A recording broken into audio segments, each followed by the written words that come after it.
Today we're going to be doing an updated wash routines video.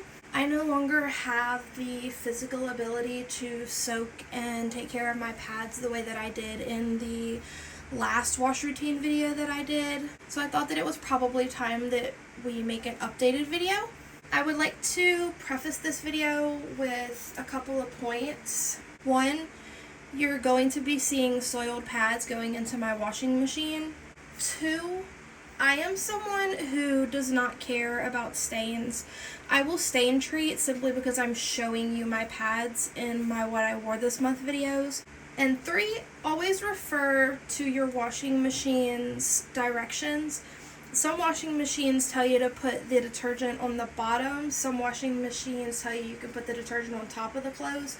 How you put your detergent and what cycle you would use to wash your pads would be determined by your machine. I would also like to note that I wash my pads with our underwear, so that is already in the washing machine. So more or less, I just dump the pads in and toss the wet bag in as well. I don't know if everybody always washes their wet bags, but I feel like they get, yucky too. I have a lot of allergies, so I use whatever free and clear detergent that is usually on sale that week. We also use old menstrual cups for our detergent. They hold about the appropriate amount of detergent for a cycle. And then I'm also going to add 1 small scoop of OxiClean. Again, refer back to the cleaner that you're using to determine how much you should add. The menstrual cup is about 2 tablespoons of detergent, which is what is recommended for a load. The side of my OxiClean says to use 3/4 of a scoop, but we're not doing that. So that is what I have in the washing machine. Our underwear to bulk up the load, the wet bags, the soiled cloth pads, the free and clear detergent, and the OxiClean. We pretty much always keep our water level on precise fill. If I'm going to stain treat, I will wash them a quick wash on the second cycle. But if I'm just washing them to get them clean, I will wash them usually on a heavy white or on a deep clean. And then in terms of temperature, you're always going to want to use either tap cold, cold, cool, something like that on this end of the spectrum. Using a hot or warm is going to set the stains into your pads. These are the settings that I wash my pads on. I will come back when I go to stain treat them and show you what I do. Okay, we are back. I picked out the pads that had some staining on them. I just know that these pads have staining. I have an issue with knit tops getting stained. I don't know what it is. Every knit top that I have stains, and then a couple of these that have lighter spots will get a couple of stains. A lot of them are little tiny shadow stains. They're not really anything, too noticeable, but I feel like they come out on camera pretty loud, so we're gonna be hopefully taking care of that. As I've mentioned like 1,000 times, I am someone who has a lot of allergies and skin allergies. And because of that, there's very few things that I can use to stain treat my pads, because obviously your pads go on probably the most sensitive area of your body. If you are someone who does not have really bad allergies, then you can proceed with whatever stain treatment you want. I don't see a point, even though I know these pads are going to stain, I don't really see a point in stain treating them before I wash them. I feel like that's wasting product. Because of my allergies, the only thing that I really use to stain treat my pads is hydrogen peroxide. It pretty much rinses all the way out. This one has a little bit of staining here at the bottom. I don't even know if that is staining or if it's part of the print, but we're gonna go ahead and stain treat it anyway. I just put a little bit on. Usually you can tell if it's a stain because it'll start bubbling up.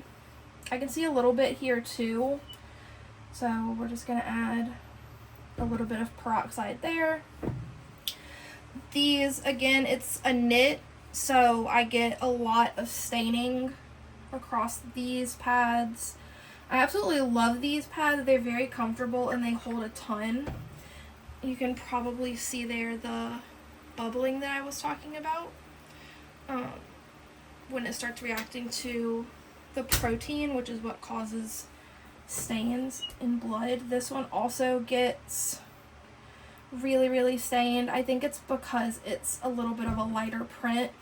Also, I've noticed some materials that are on the underside, like if you pull the topper up, you'll see that the top of the pad is not stained, but the core is stained. This one has just a little bit of staining here in the center, but this is a knit top. I do not know what it is about knit material that stains so bad for me. This one is technically a flannel top, but it's very flat. It's more like just a flat cotton, and it stains pretty badly. So we're gonna apply pretty liberally. This one gets usually some very dark staining. And this is yet another knit top.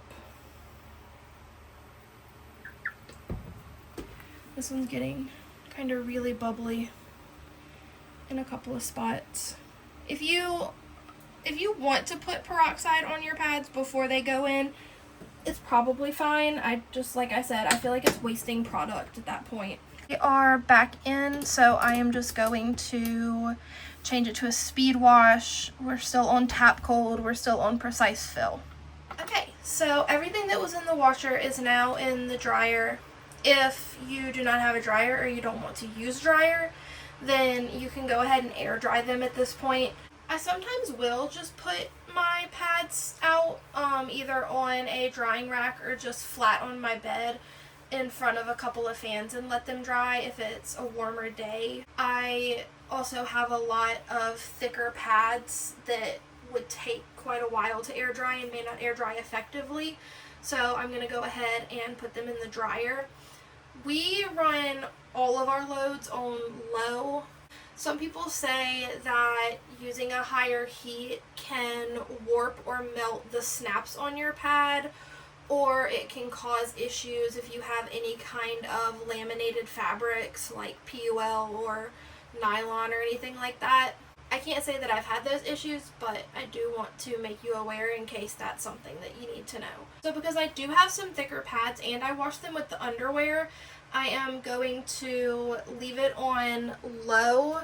We're going to do a time dry for 60 minutes. You could probably do like a more dry, normal dry, something along these lines, but I essentially just always use the time dry settings. Because a lot of my pads are thicker, they do usually come out of the dryer a little bit damp still, and I will lay those out on my bed in front of a couple of fans and allow them to finish drying, probably for the rest of the day. It's about 11 a.m. now, so they'll probably be done around noon, and so they'll just air dry on my bed in front of the fans until like 7 or 8 o'clock. And that is all. That is how I currently wash my pads. That's how I've been washing my pads for the last couple of years. If you have any questions or you need any clarification on anything, if I had any points that needed to be expanded on, anything like that, please leave that in the comments down below. I would also love to hear how you wash your pads, or if you are interested in cloth pads, if you have any questions about taking care of them. Thank you so much for spending a little bit of time with me today, and I'll see you in the next one.